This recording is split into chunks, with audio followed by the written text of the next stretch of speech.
Hi everyone, and welcome back to my live stream part 11. And so today I want to talk a little bit about what to look for in properties if you are looking to buy property either for yourself or to invest. There are a few things to look for, and I know as today's market there are more and more inventory on the market for you guys to pick and choose. So here are some tips to help you kind of filter out what's available on the market. So when I take my clients out to buy a home, I always looking at the future. So I always think about, okay, if they were to buy this home in the future, if I would have to resell it, will I have any problems? And then I would point out those so that they would understand what kind of property that they're buying. So let's take a look here. So if I can share my iPad, there are a few things to look at. So first, let's take a look at this one here. So this is a house at a T-junction.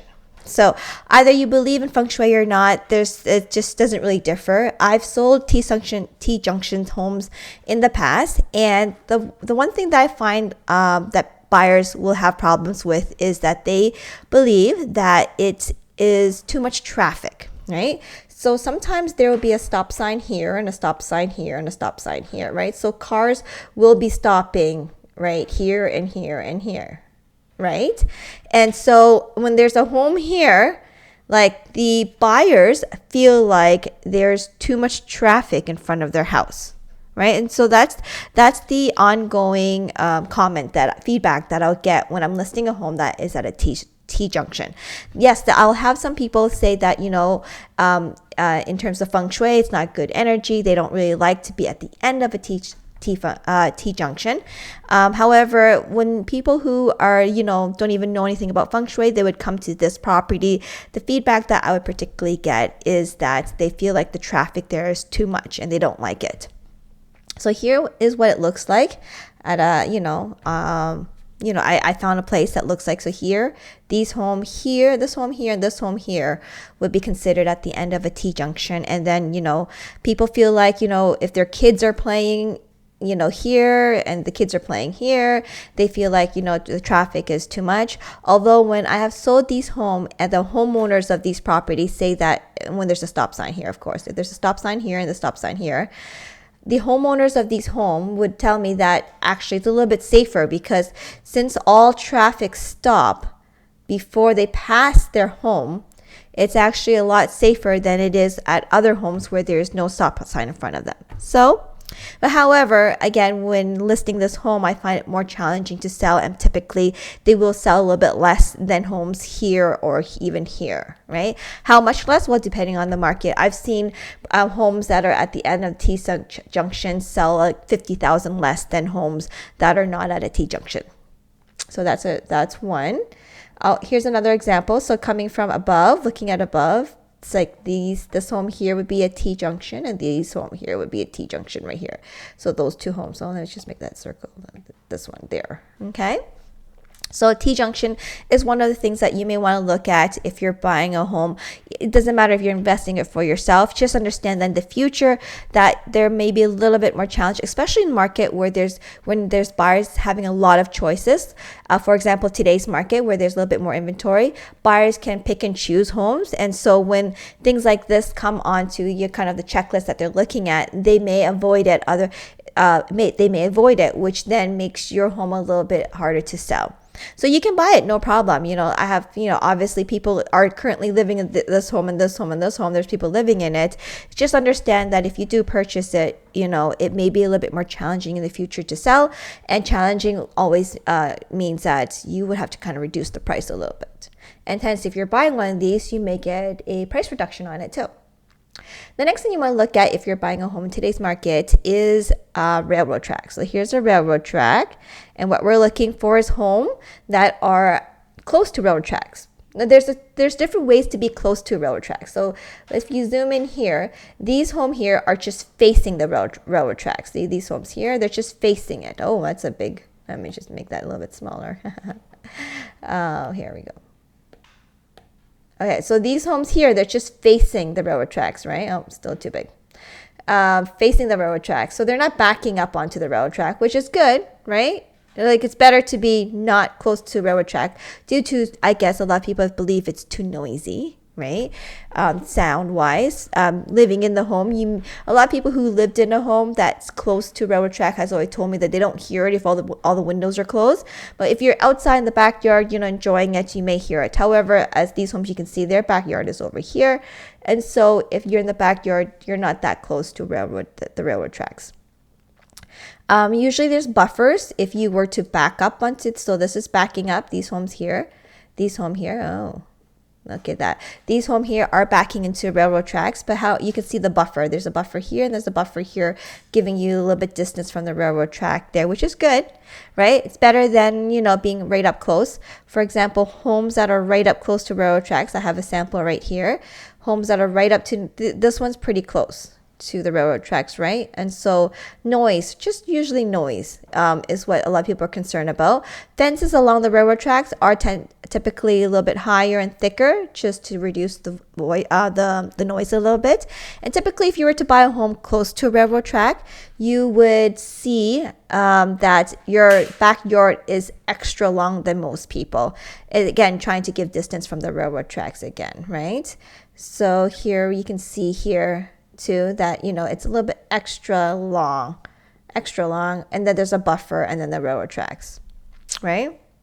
Okay, so what we've covered is T-junction, we've covered railroad tracks, and so if we move on to here, this is backing up onto highways. So homes that are backing up to highways, again, if you were to back up to the highway, this here, let me just make my pointer a little bit thinner. Okay, so homes here have a great buffer, right? So you're pretty far away from the highway. You may not even hear or even notice that you are backing up to the highway, which is ideally the best way. However, there are homes that are quite close to the highway, and their buffer is even smaller than, I noticed they're even smaller than you were if you were backing up onto a railroad track. So homes that are backing up to highways, buyers may feel that the noise, or some of them are concerned about pollution, especially if there's traffic and then all the cars are kind of parked here, right? People may have buyers may have a little bit concern about that. So homes typically backing up on highways tend to be a little bit lesser in value. And if you are to buy one, maybe there may be a little bit discount. Again, in a hot market, as we did see a couple months ago, it really doesn't matter where your home was backing up, on a railway track, on a highway. If you were at T-junction, it actually didn't matter. All homes, well, typically all homes were selling. But when the market is a little bit slower and there are more choices, more inventories out there for the buyers to pick and choose, homes that have kind of these features may be a little bit more challenging to sell. And then if it's a little bit challenging to sell, then it may affect the price a bit. So those are kind of the things that you want to look out when you are purchasing a home. Again, like when I take out my buyers to buy a home, these are things that I want to point out to them. By all means, if they want to be in that area backing up to the highway, of course they can buy it, right? The choice is up to theirs. Just understand what you're buying so that in the future, when you decide to sell again, those are some of the features that typical future buyers may look if you're not in such a hot market. Hydro towers.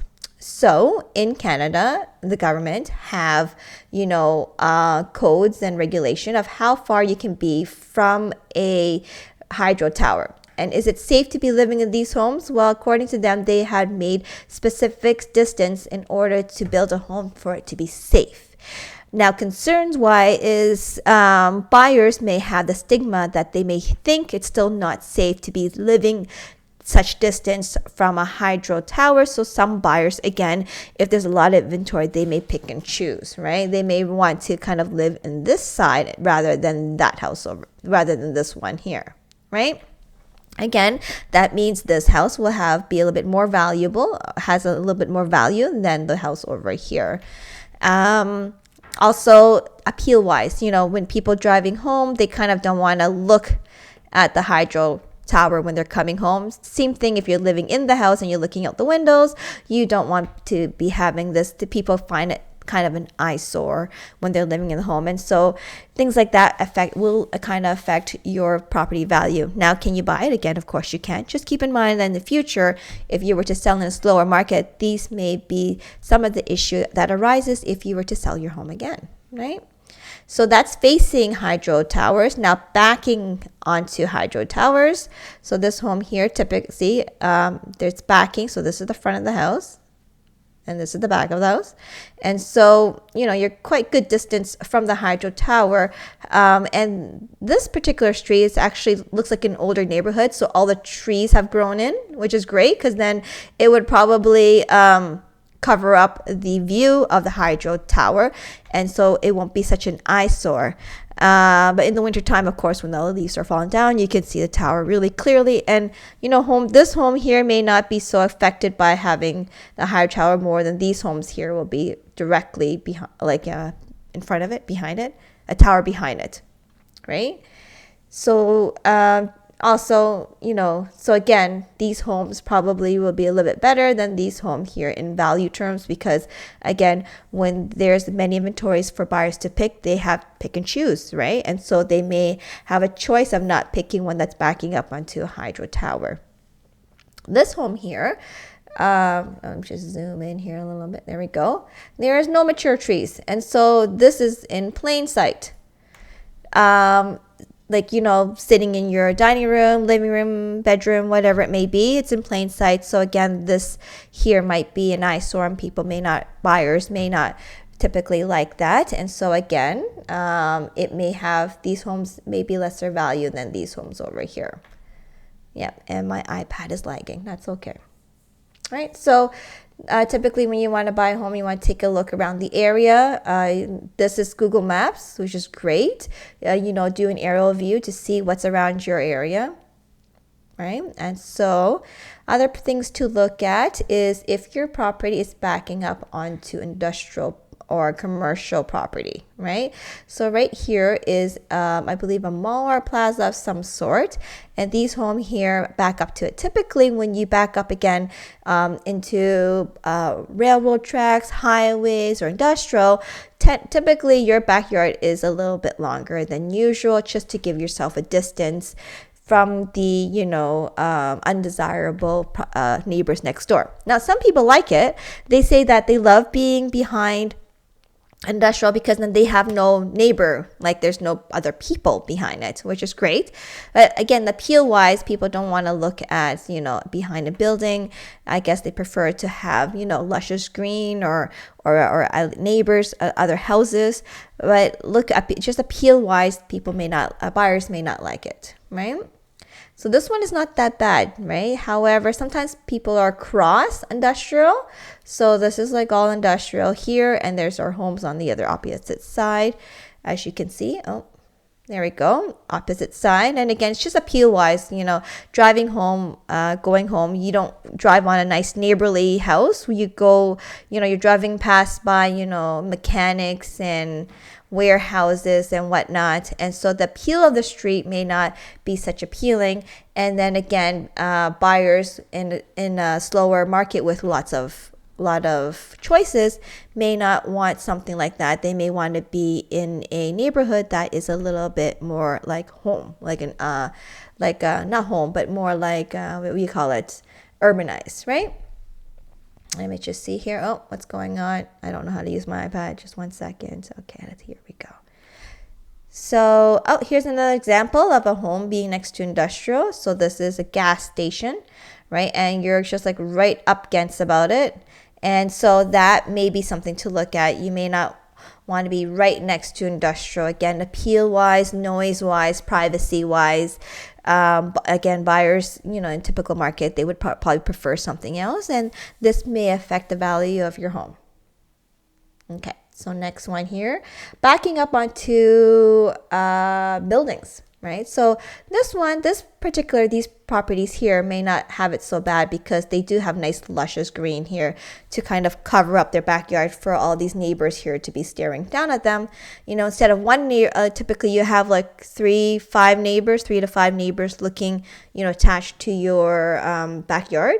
But here you will have like couple hundred, right? A lot of people are looking down to your backyard. So when you're buying these homes here, you kind of want to look around and look up maybe to see how many neighbors are actually looking. But here, like I said, they have nice luscious green trees to kind of cover up their backyard, which is not that bad. But consider, in the wintertime here, as you can see, like you can really tell that this probably has a really good view of these backyard there. And some people may not want that. People want a little bit more privacy. And so these homes here just may be a little bit lesser value than these homes over here. Again, so a few things to kind of keep in mind when you're looking at properties. The last thing I want to share with you today is homes that are on main streets. Right? Main streets, they're a lot more traffic. It's kind of harder to get in and out of your driveway. So here, is typically a home that is on a main street, and just coming out and then driving or going actually in, maybe not as easy as living on a quieter street where it's not the main road. If you are to pick something on the main road, just see if you can find one or are lucky enough to have like a center lane. Right? A center lane will help you get in and out of your home a little bit easier, and also gives you if you were to back up like that and go forward, you're a little bit really far away from these people here going that way. Excuse me. And so you want to see if you can get if there is a middle lane that will kind of give you a little bit easier way to get in and out of your home. So those are typically the things. Oh, again, this is homes on Main Street typically sell for a little bit less than homes that are like on the smaller street, like these ones at the back here, if you can see that. Perfect. Yeah. So those are typically the things that you want to look out for when you're buying a home. So let me just go back to here. Perfect. Hopefully that kind of helps you in deciding which homes to pick and what to look for when you're looking at a home. So it's not always about the layout. If it has nice kitchen, if it has curb appeal, you kind of want to look for these exterior things that may affect the property. Again, of course, you can buy it, investment property, or something that you want to live in. Just keep in mind that, in the future, if you were to sell in a slower market, these may be some of the factors that affect you selling. And you may have to sell, a little bit for lesser to kind of attract the buyers attract the buyers to your home rather than other homes that don't have these kind of features of the property. So hopefully that helps you a little bit in understanding what to buy or what to look for when searching for a home. So that's all I have for today, and I'll see you on the next time with more things about real estate and for agents, things how to run your properties, and maybe other fun things I can think of. So that's all I have for now. So bye and see you next time. Oh, where's my end button? Oh, okay. I really can't find my end button. Live streaming, huh? Okay, let's see here. Oh, here we are. Finish.